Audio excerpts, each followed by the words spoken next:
Hello, my name is Lexus Looters, and this is my author, poet, illustrator study for children's literature. The person that I have chosen is Carla Cuskin.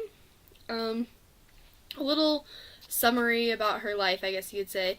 She was born in 1932 in Manhattan, New York.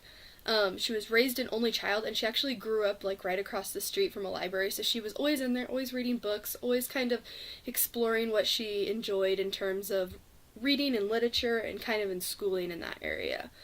Carla then went on to attend Antioch College in 1950 to 53 and transferred to Yale University, where she earned her BFA in graphic design in 1955.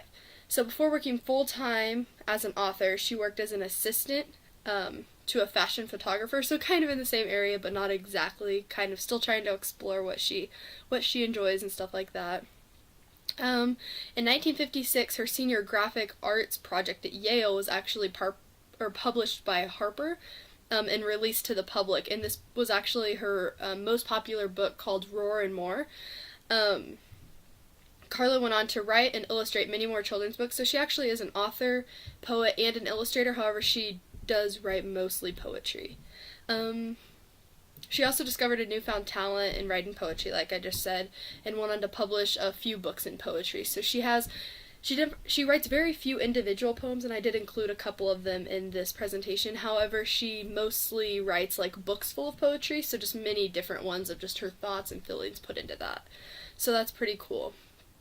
Some of her works published include Any Me I Want to Be in 1942 or 1972, and this is actually a book, like a thick book for people to read. And so she was actually born in 1932 and actually passed away in 2009, so you can kind of see that her poetry kind of took her a little bit longer to get going out of college. So it kind of just came back, like her project in college kind of came back to help her out a little bit and pushing her to become the poet and author that she was today. Some more works published include The Rose on My Cake in 1964, so that one was a little earlier, Dogs and Dragons, Trees and Dreams in 1980, Roar and More in 1956, Near the Window Tree in 1975. So those are her most famous works of art. Some interesting facts, she actually wrote under Nicholas Charles for quite a few years before she got off the ground. Kind of like I said earlier, it took her a little bit longer to get into all of this. So she actually learned a lot of what she knew from Nicholas Charles and kind of aided him in writing a few of his books, and some of the ideas were actually hers in his book. So that's kind of neat. So she kind of got that really good experience before taking on her own areas. She also has received 5 notable works and 2 notable awards, the National Council of Teachers of English and then the Award of Excellence in Poetry. So that's pretty cool.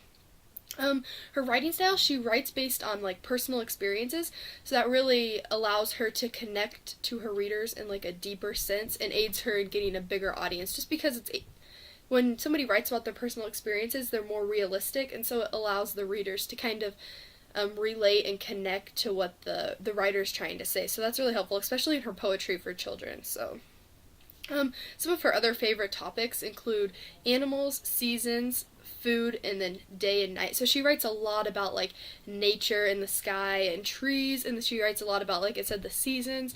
She writes a lot about animals. Her first book was The Roar and More, about the lion. And then day and night, she writes a lot about just like the times of days and the weather changes and the climate, just like all kinds of stuff like that. She's kind of into that historical, or the scientific, I guess you could say.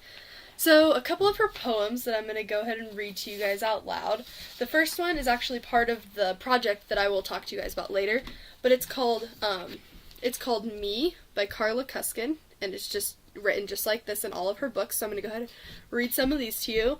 It's called My Nose is Blue, My Teeth are Green, My Face is like a soup tureen, I look like a lima bean, I'm very, very lovely, My feet are far too short and long, My hands are left and right and wrong, My voice is like the hippo's song, I'm very, very, very, very, very, very lovely. And this is actually from the Dogs and Dragons, Trees and Dreams that I talked about earlier. And then another poem that is one of her award winners, that's actually an individual poem, it wasn't in any of her books, is called I'm Up Here by Carla Cuskin. And this is exactly how it is in the book. Just print it off, and it's exactly aligned to the left, and some of the lines are longer, some are shorter. She talks about later in the project, how she chooses to write and stuff like that. So it's called I'm Up Here. I'm up here, you're down there, and nothing in that space between us but a mile of air. Where I sail, clouds pass. Where you run, green grass. Where I float, birds sing. One thin thing there is that hold us close together. Kite string. So there's that poem again, all aligned to the left-hand margin. So I thought that was kind of cool. It's just a lot of her ideas in these poems are kind of just thrown together, and you kind of can see that as you read on a little bit more. So,